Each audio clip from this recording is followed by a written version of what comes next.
Lester Joseph Gillis entered the world in 1908 in a Chicago that was already pulsing with the fever of rising crime. The city was a furnace of industrial smoke, crooked politics, ethnic tensions, corruption, and gang warfare. Every alleyway smelled of coal dust, sweat, and the metallic tang of fear. In the early 20th century, Chicago produced criminals the way other cities produced factory workers. Poverty, brutality, and neglect blended into an environment that hardened children almost from birth. Gillis absorbed this atmosphere like it was oxygen. He grew up in a neighborhood where survival meant learning how to strike before being struck. Violence became a language spoken fluently by the streets, and he learned its grammar long before he learned the alphabet. Fights among children were common, not for play but for dominance. Older boys swung fists as if they were testing future careers. Streets filled with men running numbers, selling stolen goods, or working as lookouts for gangs. Corruption seeped downward, shaping the behavior of even the youngest children. By the age of 9, Gillis had already become accustomed to danger. He discovered that intimidation earned respect more quickly than kindness ever could. He first tasted crime through petty theft. Storefronts became practice grounds, pockets became opportunities, and crowded markets became ideal training spaces. The adrenaline that surged through him during those early attempts shaped something fundamental in his character. Where other boys felt fear, he felt fascination. Where others hesitated, his instincts sharpened. The boundary between risk and excitement dissolved, leaving a hunger for escalation. By the time he turned 12, police recognized his face from a string of small-time incidents. Arrests followed. Reform schools attempted to break him or reshape him, but those institutions radiated a cruelty that matched the streets. Instead of reforming him, they refined him, stripping away hesitation and replacing it with a sharpened sense of defiance. As adolescence progressed, Gillis transformed from a reckless boy into a volatile young outlaw. His behavior grew more unpredictable, and authority figures discovered he would rather endure punishment than submit. Every sentence he served behind reform school walls hardened him further. Each punishment reinforced a belief that no system could contain him. His identity fused with rebellion, ruthlessness, and a disregard for consequences. By 16, he had already committed a series of robberies that revealed both boldness and a disturbingly high comfort with confrontation. Victims reported that he exhibited an unnervingly calm expression during violent moments, as if chaos soothed him rather than disturbed him. Chicago's criminal ecosystem provided fertile ground for such a personality. Prohibition arrived like a spark hitting dry tinder.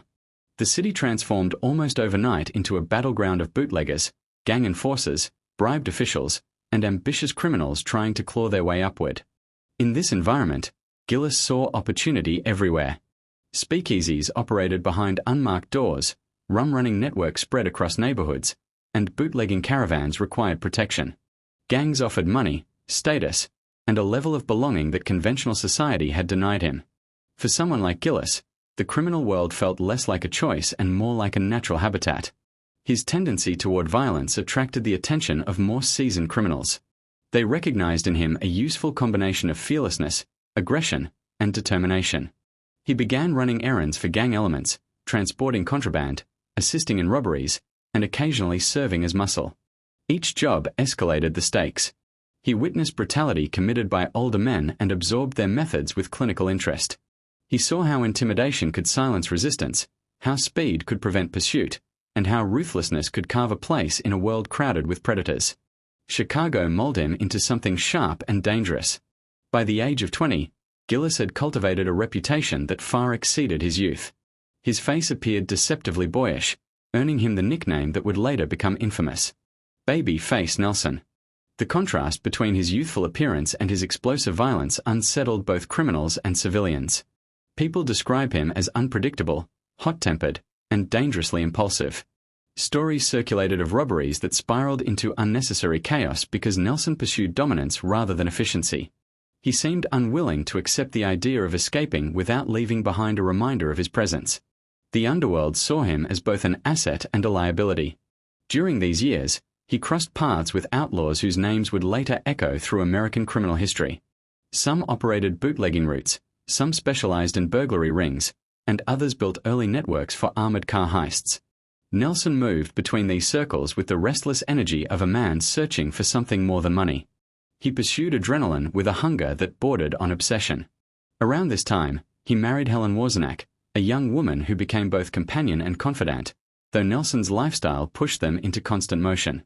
Their life together unfolded under the shadow of law enforcement, with stolen cars, temporary hideouts, and unpredictable gunfire serving as background noise. As the early 1930s unfolded, America plunged deeper into the Great Depression. Banks collapsed, unemployment surged, and desperation spread across the country. Outlaws such as John Dillinger, Bonnie, and Clyde, and the Barker-Carpies gang emerged as both legends and enemies of the state. Economic misery turned criminals into twisted folk heroes for some, though their violence remained brutally real. Nelson's destiny began converging with these larger forces. He engaged in a series of robberies that exhibited increasing recklessness. His methods deviated from the careful planning used by more disciplined criminals. Instead, he approached each robbery with a kind of aggressive improvisation. This unpredictability heightened both his success and the level of danger he attracted. In 1933, Nelson's path collided with organized federal law enforcement. J. Edgar Hoover's newly empowered FBI sought to project authority and restore public confidence through aggressive pursuit of notorious gangs. Nelson's escalating violence made him a target. The Bureau considered him dangerously volatile, even among seasoned criminals. Reports describe him as someone who escalated confrontations unnecessarily, fired weapons where others would have relied on intimidation, and displayed a willingness to engage in open conflict even when escape was possible. His personality aligned perfectly with the chaos of the era, and this made him especially threatening to a federal agency desperate to assert dominance. Nelson's association with John Dillinger further amplified his notoriety. Dillinger possessed a charismatic ruthlessness combined with strategic thinking. Nelson, however, brought raw aggression and nerve. Their collaboration sharpened both advantages and weaknesses. Nelson admired the speed and precision of Dillinger's methods, yet chafed under the structure that Dillinger attempted to maintain. Their robberies progressed with intensity, often involving shootouts that forced rapid escapes. During these operations, Nelson repeatedly demonstrated his willingness to confront danger directly.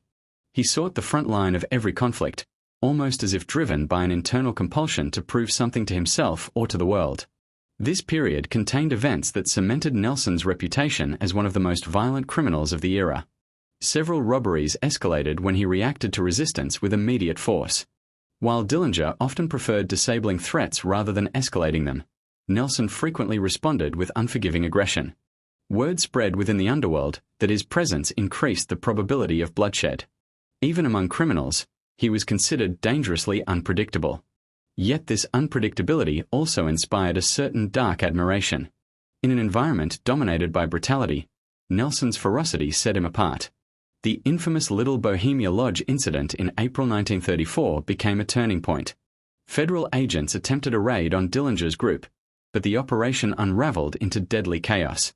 Mistakes by agents resulted in the deaths of civilians, and the outlaws escaped into the surrounding woods. Nelson's escape required navigating dense forest in near darkness, while federal bullets snapped through branches. His survival reinforced his belief that danger validated him, feeding an inner conviction that he was destined to elude every trap. The manhunt intensified, and Hoover's FBI faced ridicule for its mishandling of the raid. Nelson interpreted the failure as evidence that he could outlast and outfight the federal machine. In the months that followed, the landscape around him shifted dramatically. Dillinger fell first, shot outside the Biograph Theatre in July 1934. With Dillinger dead, the government redirected its full focus toward remaining high-profile fugitives. Nelson ascended into the position of public enemy number one, a title that functioned less as a badge of infamy and more as a death sentence. Newspapers plastered his image across front pages. Citizens were warned to remain vigilant. Every officer from state patrols to federal agents received updated files describing his violent temperament and dangerous tendencies. The pressure around him condensed into a suffocating atmosphere. As the net tightened, Nelson entered a period defined by constant movement, fractured alliances, and narrowing options. He began traveling with John Paul Chase and Helen, shifting from one safe house to another, stealing cars, and relying on sympathetic civilians who admired outlaws for their defiance of authority. Yet admiration faded when danger followed too closely. Many who once offered aid grew hesitant as federal scrutiny intensified. Nelson's presence became toxic, attracting risk wherever he stopped. He sensed the change but refused to adapt. His identity was intertwined with confrontation. Retreat felt like betrayal of everything he believed himself to be. By late autumn of 1934, Nelson's existence resembled a slow-burning fuse.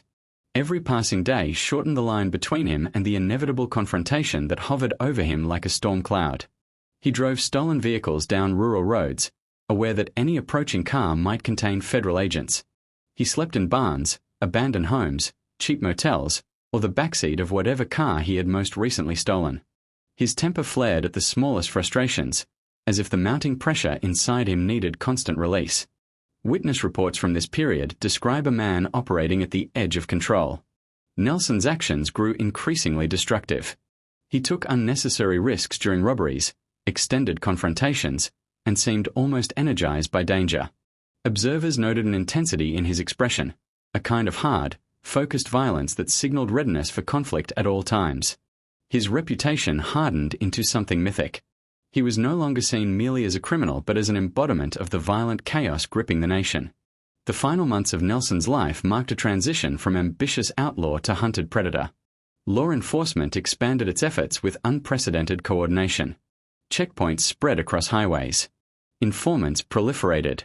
Every rumor regarding his movements triggered rapid federal deployment. Hoover was determined to reclaim public confidence, and eliminating Nelson became symbolically crucial. Nelson, however, refused to disappear quietly. His life had been shaped by defiance, aggression, and a refusal to yield. His identity had fused with violence so completely that surrender felt impossible.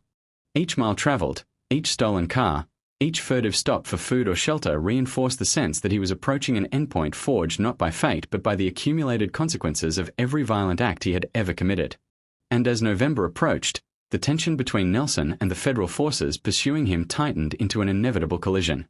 The nation braced for the climax of a manhunt that had grown into one of the most intense in American history.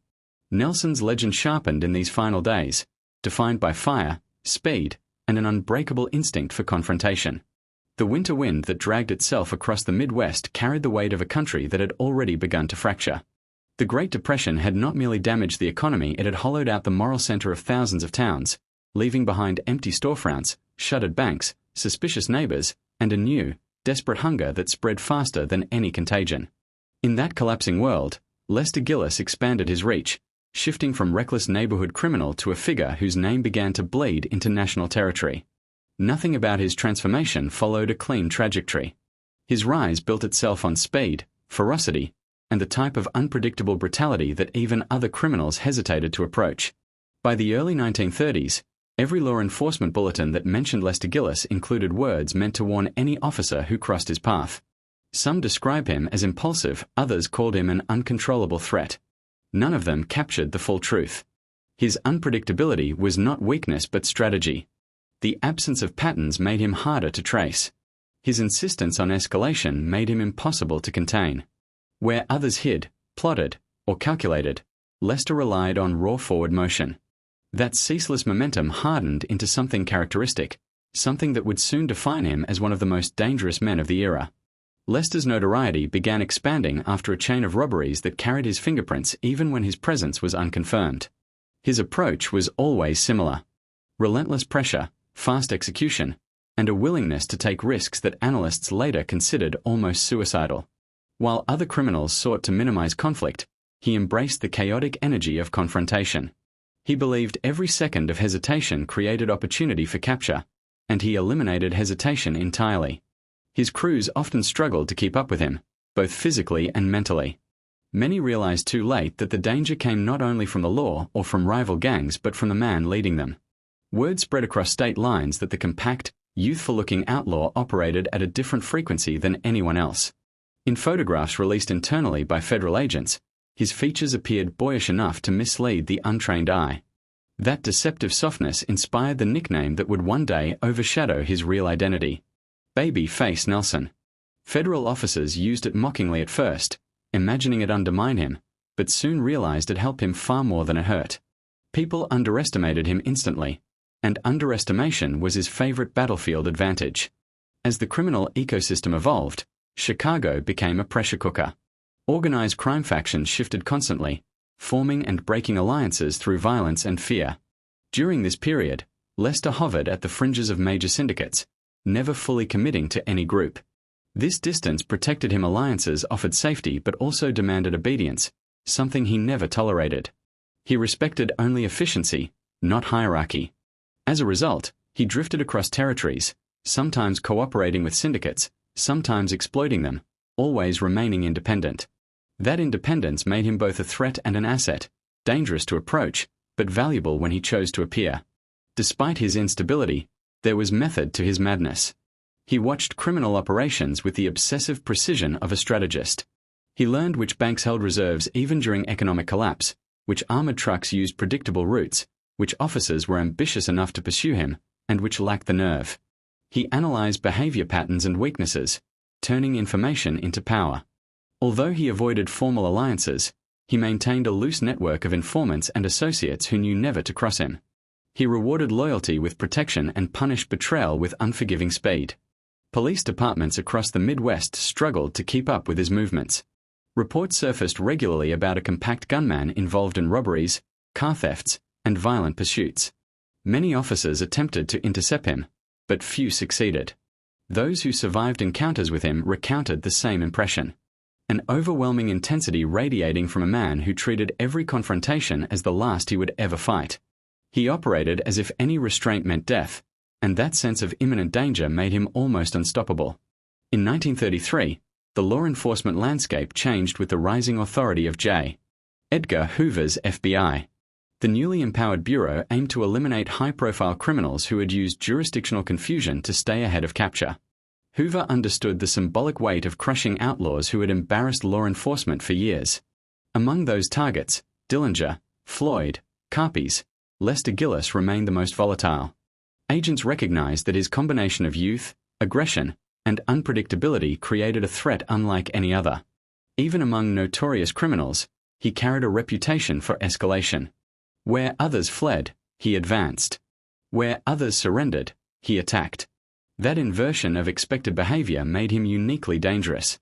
The year marked a shift in Lester's story when he crossed paths with John Dillinger, the infamous bank robber whose exploits had already earned nationwide attention. Unlike Lester, Dillinger preferred calculated style over reckless aggression, but together they created a contrast that amplified both reputations. Their connection strengthened after Dillinger's escape from an Indiana jail. Lester assisted in various operations surrounding the escape, forming a temporary alliance built on necessity and mutual respect for skill rather than personal loyalty. Each man understood the other's value. Dillinger recognized Lester's ferocity as an asset during critical moments, while Lester viewed Dillinger's strategic thinking as useful for larger-scale operations. During this period, the gang orchestrated a series of robberies that intensified law enforcement pressure. The banks they targeted were not random. They selected institutions whose security measures had weakened due to financial strain. Lester favored fast, forceful entries and compressed timelines. He believed speed overwhelmed resistance better than any weapon. His approach minimized planning but maximized shock value, creating confusion that allowed the crew to escape before reinforcements arrived. Witnesses recalled the ruthless efficiency of these operations. Though Lester avoided unnecessary brutality, he never hesitated to create fear. His presence alone triggered panic. The gang's notoriety grew rapidly, leading newspapers to portray them as symbols of both rebellion and chaos.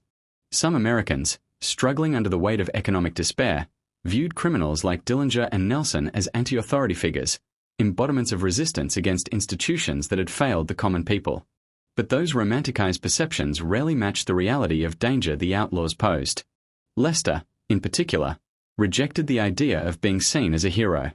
He had no political motives, no desire to represent anyone.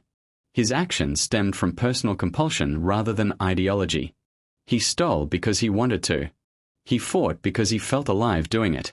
His motivations remained internal, inaccessible to those who tried to analyze him.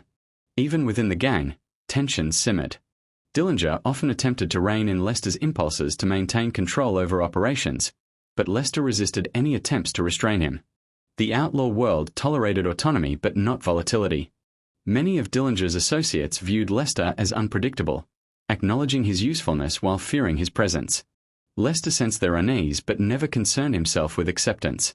He operated under his own rules, dismissing anyone who questioned his approach. Though he remained part of the crew, the distance between him and the others grew steadily. Law enforcement agencies increased their efforts to track the gang. Roadblocks, surveillance teams, and cooperative strategies between police departments became more sophisticated.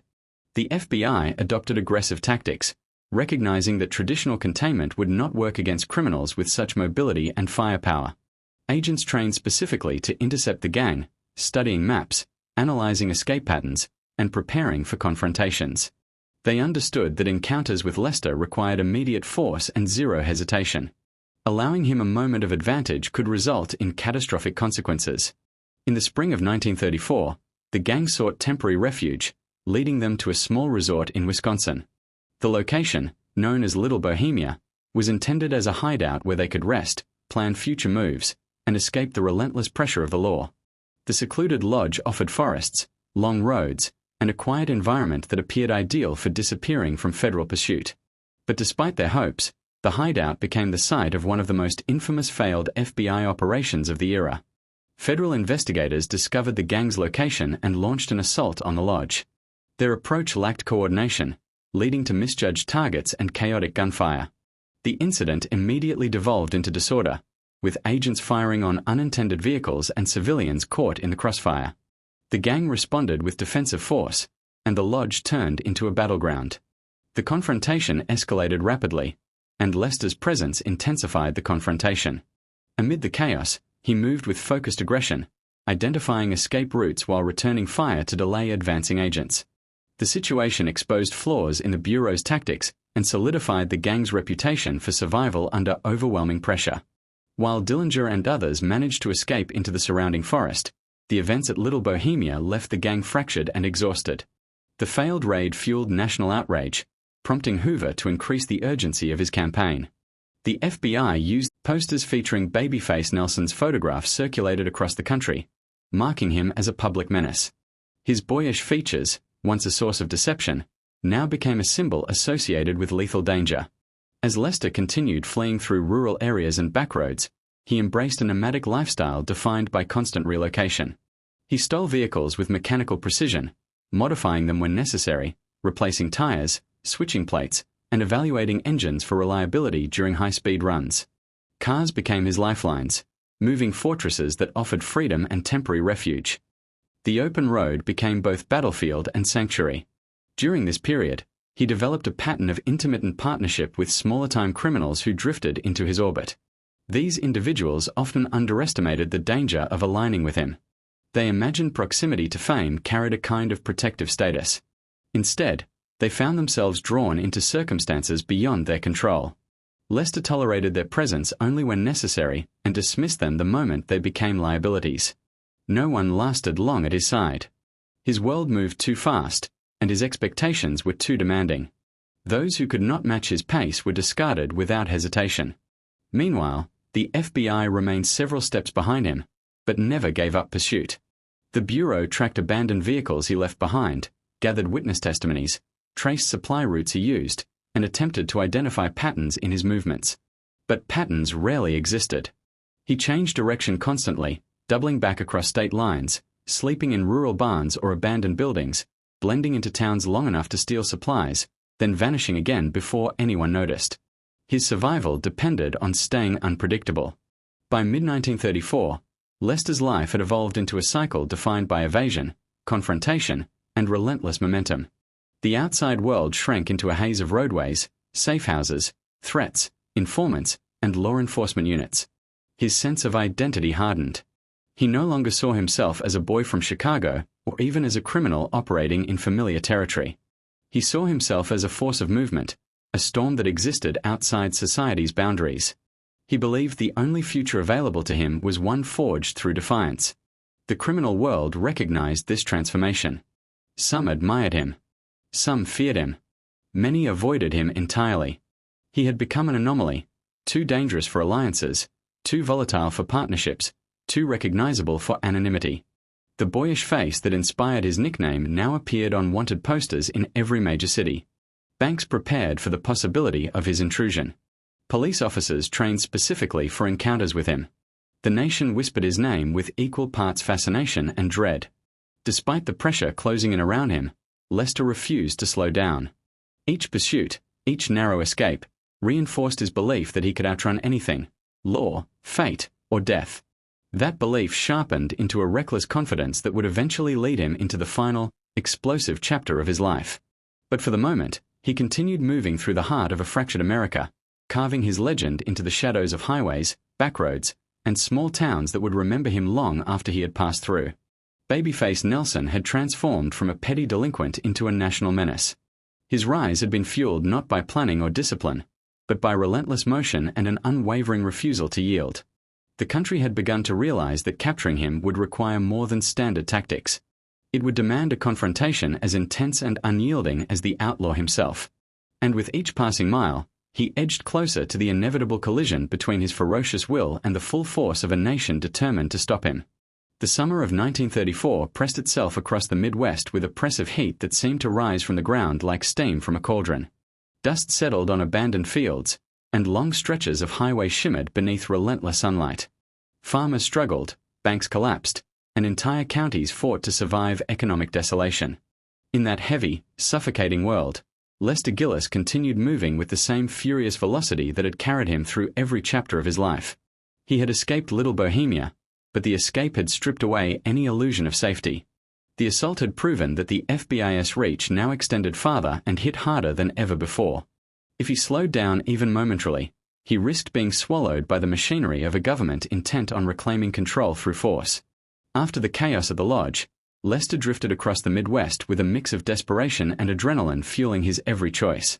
His existence tightened into a series of rapid decisions: where to hide, where to steal fuel, which roads were least monitored, which farms offered abandoned sheds suitable for a few hours of rest.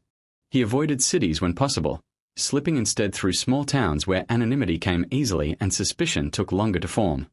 His boyish appearance allowed him to blend into the background, but only briefly. He carried the invisible mark of a hunted man, and anyone who looked closely enough sensed the danger beneath his calm exterior. In the weeks following his escape, the outlaw world continued shifting. John Dillinger, the figure whose presence had once unified scattered criminals, fell under increasing pressure as well. Federal agents tracked his movements with obsessive determination, using new investigative tools and growing public cooperation to close in on him. Lester observed these developments from a distance, understanding that Dillinger's fall would tighten the noose around everyone associated with him. The gang had already fractured after Little Bohemia, abandoning any pretense of cohesion. Some fled the region entirely. Others attempted to disappear into civilian life. But Lester had no such illusions. He knew he was incapable of retreat. His identity had fused irrevocably with the path he walked. During this time, he traveled with his wife, Helen, and loyal associate John Chase. The trio operated as a compact unit, shifting constantly, relying on Lester's instinctive ability to navigate danger. Their movements lacked any long-term planning. They responded to threats as they emerged, turning near disasters into narrow escapes. Every night carried the tension of potential discovery. Every morning began with the same cycle of stolen cars, improvised travel routes, and rapid decisions. The relationship between the three evolved into one forged by necessity rather than comfort. Helen understood the danger she lived within, but her loyalty remained unwavering. Chase, hardened by years in outlaw circles, recognized the volatility of staying with Nilson but lacked alternatives. The three formed a loose, fragile bond held together by motion alone.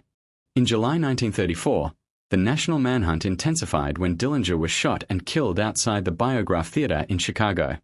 His death sent a shockwave across the country, tearing the outlaw landscape apart. Many criminals who had once relied on Dillinger's reputation as a shield now felt exposed. The FBI, emboldened by the victory, turned its full attention toward the remaining fugitives on Hoover's most wanted lists. Among them, Lester occupied a position of unusual significance. Agents considered him more dangerous than many higher-profile criminals because his unpredictability created situations where violence escalated rapidly. Unlike Dillinger, whom agents believed could potentially be captured alive, Lester was categorized as too volatile for negotiation. News of Dillinger's death reached Lester quickly. It struck him not as a tragedy but as a signal. The era of charismatic, calculated outlaws had ended. A new phase had begun, one where survival demanded relentless aggression and absolute refusal to surrender. In the aftermath, he hardened further, convinced that capture meant certain death. Any illusions of escaping his life vanished.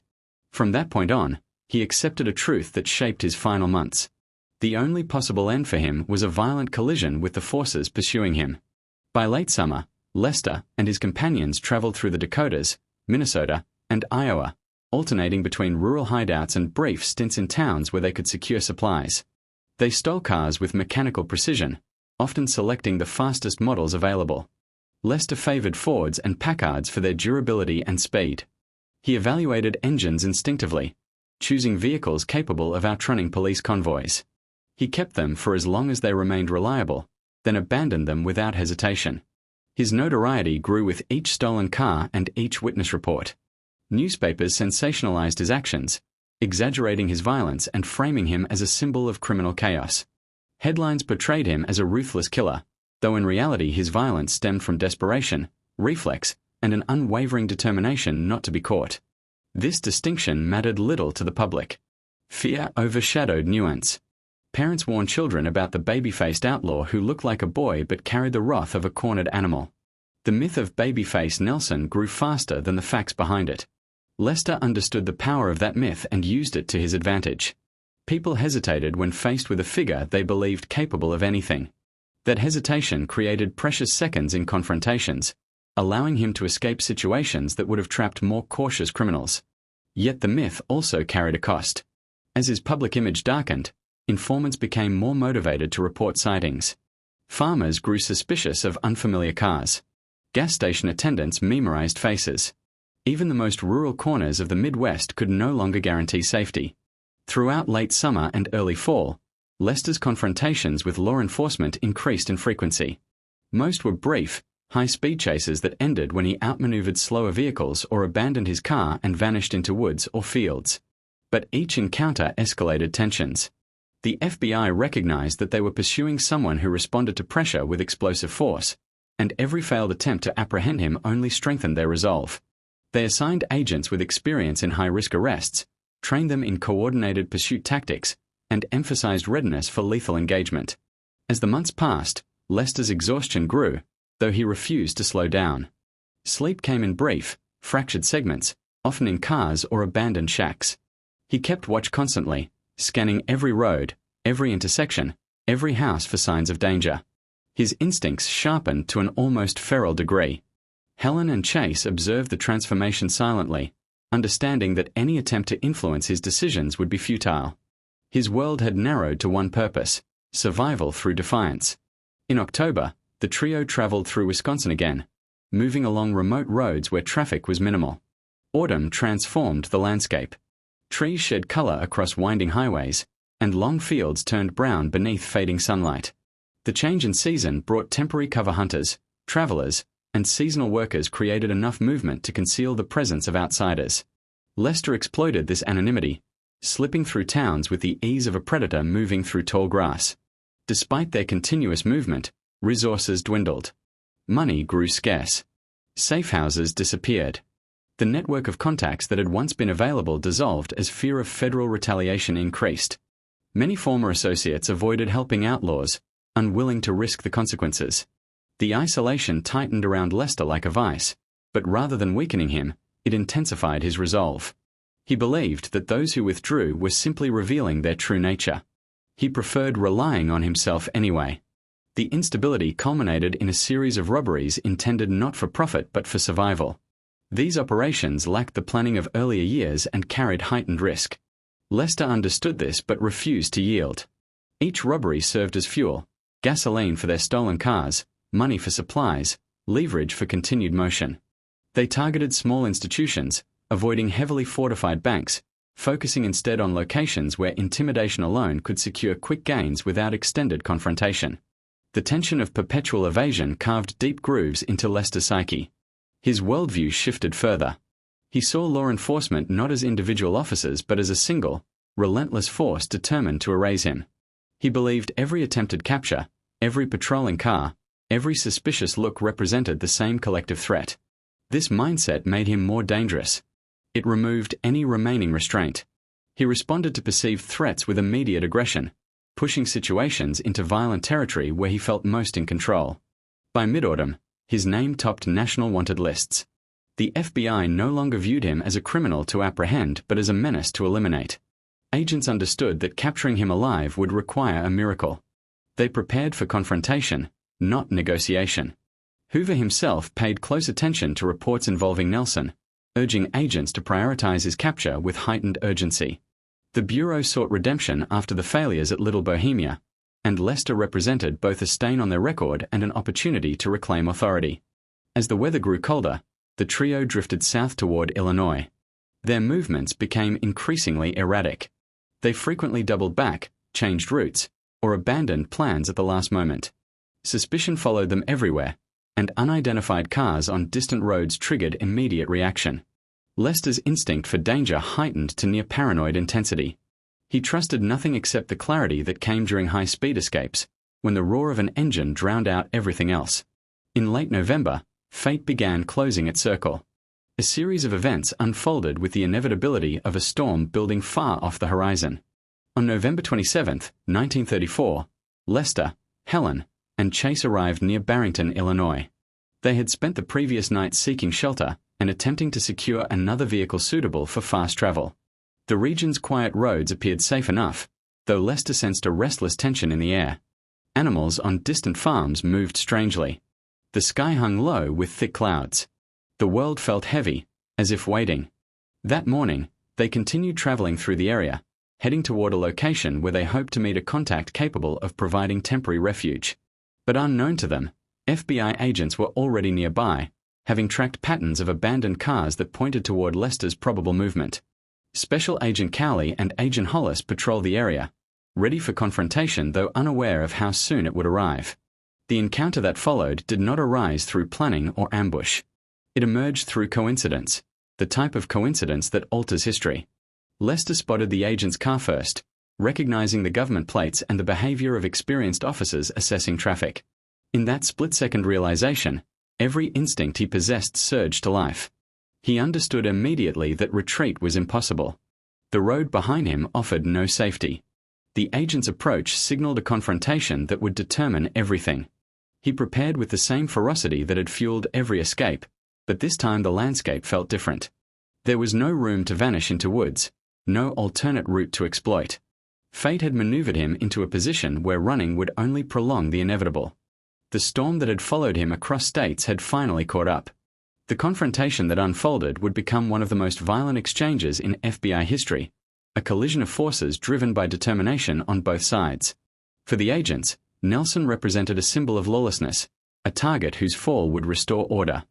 For Lester, the agents represented the final wall between him and the last remnants of freedom. The outcome of the battle was forged in the tension of that morning, shaped by months of pursuit, fear, momentum, and the violent destiny he had accepted long before the first shot was fired. The road stretched ahead like a final stage, an empty ribbon of pavement bordered by cold November trees. The air felt motionless. Even the wind seemed to pause. In that suspended moment, Lester's life, defined by speed, defiance, and relentless motion, raced toward its final eruption.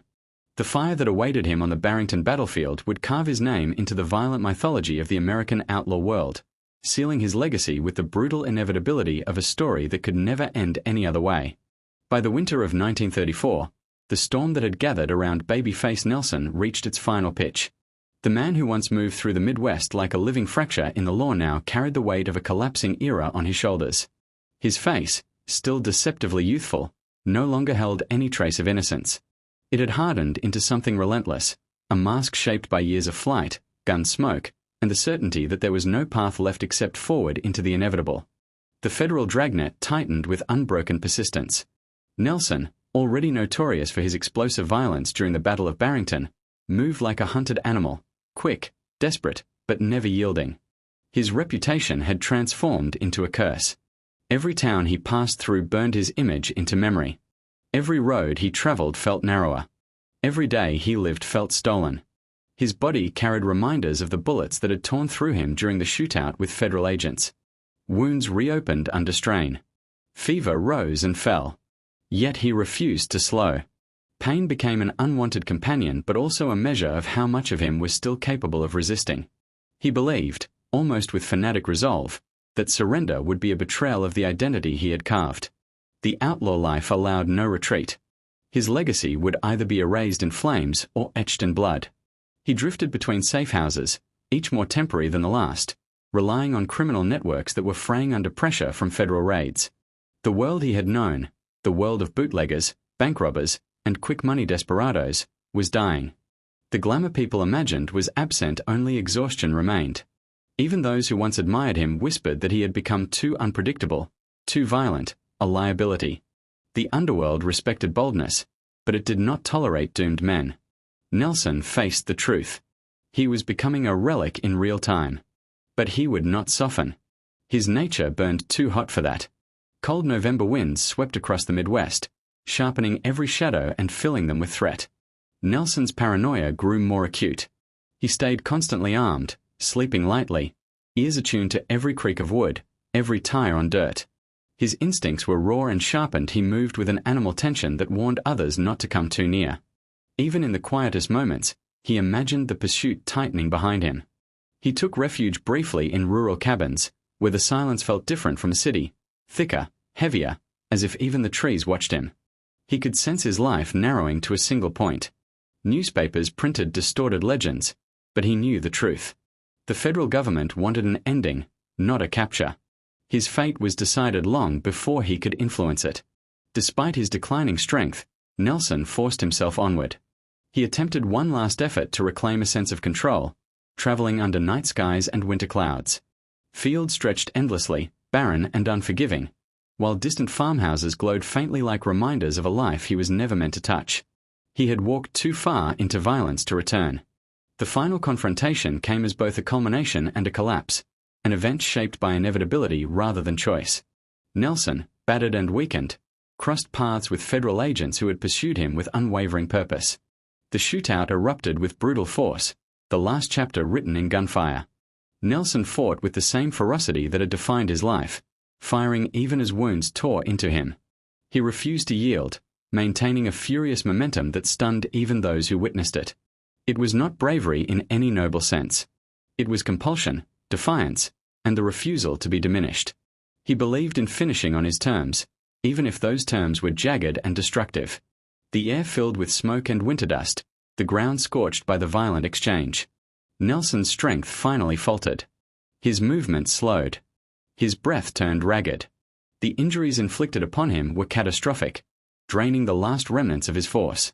The outlaw who had once terrorized agents across state lines now felt the weight of his mortality pressed down with crushing finality. He was carried away from the battlefield, not as a triumph but as a collapsing figure whose legend was already forming.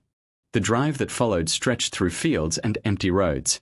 His world blurred into flickers of light and shadow. He felt life slipping through him like water between cracked fingers.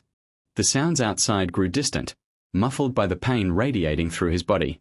By nightfall on November 27, 1934, babyface Nelson's story ended. The man born Lester Gillis, whose career had ignited fear across the country, succumbed to his wounds. The violence that had defined him finally burned itself out.